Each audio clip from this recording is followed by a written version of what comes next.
Do you have a hard time knowing who to trust as you're out there dating? Maybe you've been in some toxic relationships or you've been hurt before and you're getting back out there and you have no idea who you can trust. Well, there are 3 signs to look for on whether or not you can safely move on with someone. And I want to there are more than this, but here are 3. Number 1 is this person consistent? Do they mean what they say and say what they mean? Do their actions and words match? This is huge in your ability to trust that person. Number 2, how do they treat other people? When you're on a date, do they treat the waiters and the waitresses nicely? Do they say hi to other people?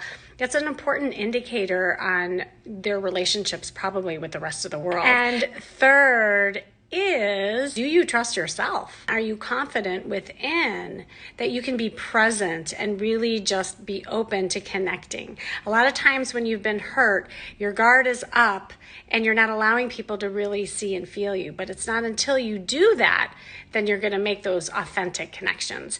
If you want to know more and really want to know what kind of dater you are and the trust factor, go to KimmySeltzer.com/quiz and take my dating diagnosis quiz.